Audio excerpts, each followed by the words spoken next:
Hey guys, welcome back to another video in the series of bash scripting for beginners, and in today's video we are going to talk about case statements. So case statement is kind of related to decision making.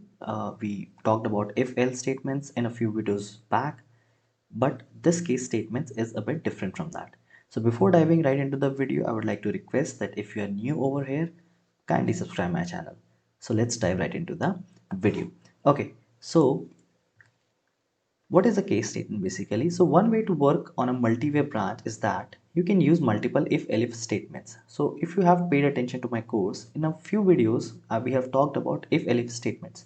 But sometimes it's not the best solution, especially when all the branches depend on the value of a single variable. So in that case, you can use case statements.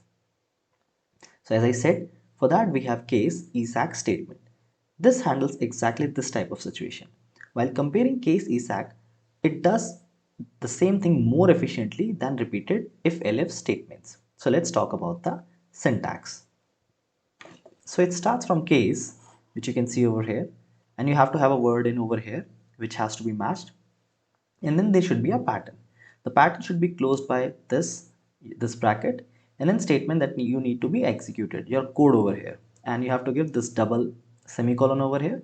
Exactly same thing has to be written over here, and you can repeat it up to n times. So pattern n could be 1 2 3 till n. You can write any amount of patterns over here. After that, when your pattern has been ended, you have to use asterisk and close it with again another bracket. Now, after that, you have to have a default condition that needs to be executed. And once it is done, it will start from case and it ends from Esac, which is opposite of case. Okay, let's talk more about this.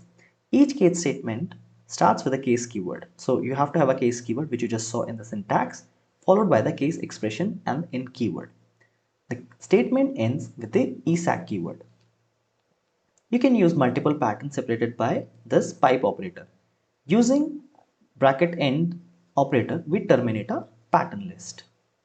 A pattern can also have a special character or many special characters. A pattern with its associated commands are known as a clause, which must be terminated with double semicolon. A lot of people call it semicolon, which is also fine. The code block of the first pattern that matches the expression will be executed. Wildcard asterisk symbol asterisk, you can see, should be the final pattern to define the default case. This pattern will always match. So these are the conditions that you need to remember whenever you write a case statements. So for that, let's dive right into our demo. So for the demo, as you already know, that we use our okay, so the CentOS is done. Let me just log in again. Noiseboxes.org is the password. Perfect. So let me just close everything and let's clear it. Perfect. Now let's talk about the first one. You can see that I have taken a fruit which is orange. I've already given it. I've started case, ended with Esac, and inside that I have matched three patterns. One is avocado. If it matches, it will echo you chose avocado. For pineapple, it will say you chose pineapple. For orange, it will say orange. So this is like straightforward. So let me check where I am right now. PWD, I have to go inside CD10, hit tab, sh01, tab, enter, and you can say, see, it has shown you chose orange because I have already given orange here. So as soon as it got orange, the value of fruit goes over here, it is referenced, and then it has matched to which pattern? This pattern, and this has been printed or echoed. Okay, exactly the same thing is happening over here. Same program is just in this case we are using numbers, which is this. So this is 10. So 10 goes to the value fruit, to the variable. This fruit becomes over here. So or what you can do, you can write a number over here. This would be better. So number is fine. You have to print it over here. Now let's go over here, sh02, hit tab, enter, and you can see that it has given the you chose 10, okay, which is this, and the pattern has been matched. You can see this has been placed after every case.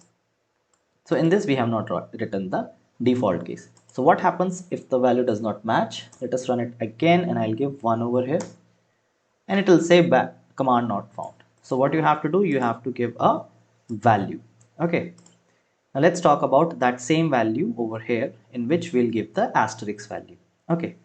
Now let me put it over here. Let me clear this. sh03, hit tab, user input. So this is also one thing that you need to learn today, that input output in shell scripting. You have to use this read keyword. So what we are going to do, we are going to echo this, enter country's name. Country name is my variable. Whatever value I will push from the console, it will be coming in country name, and it's going to be a variable.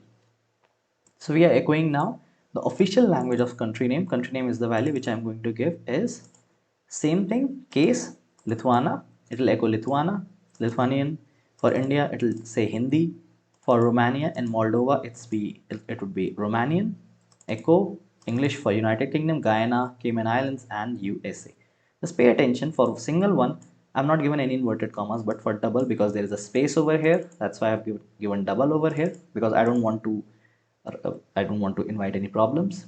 Hyphen n, because I want everything in to be a new line. So that's why hyphen n, and I have used hyphen e. Sorry, this is backslash n. So don't get confused. This is a escape character. We have talked about it. And this is hyphen e. Okay.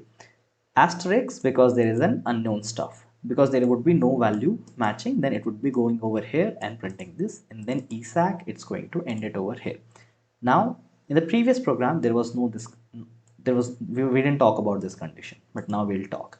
So let's see this. So enter country's name. I'll enter India, and you can see that it has matched the pattern, and we have given Hindi.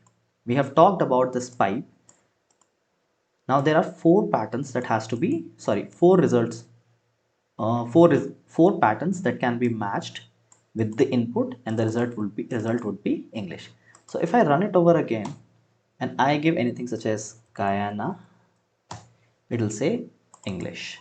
So it can match this, anything. You can write any number of patterns over here. So this is one of those examples. But what happens when I run it and give any country name, like let's say Sri Lanka?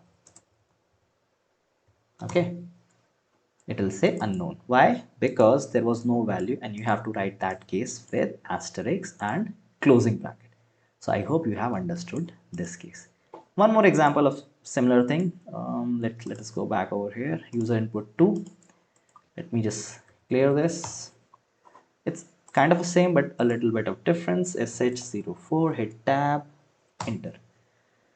Now it is asking you, do you know shell scripting? Again, the user kind of a thing, but in that I can accept many values. So I'll be reading an input, but I'll be accepting a lot of values over here. So even if I write no, even if I write y, or it'll match the pattern. Sorry, it is just a string over here, but the pattern has to be matched over here. So y, yes, no, no, and n, all capital and small, so that it can understand. We'll take one for each case. I'll take small y. That's cool. You already know shell scripting. Great.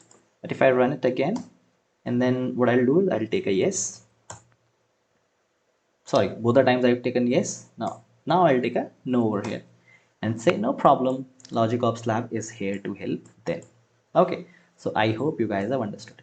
This is a very basic statement, case statement, and this program is pretty much easier. You can write your own, or you can just clone from the repository.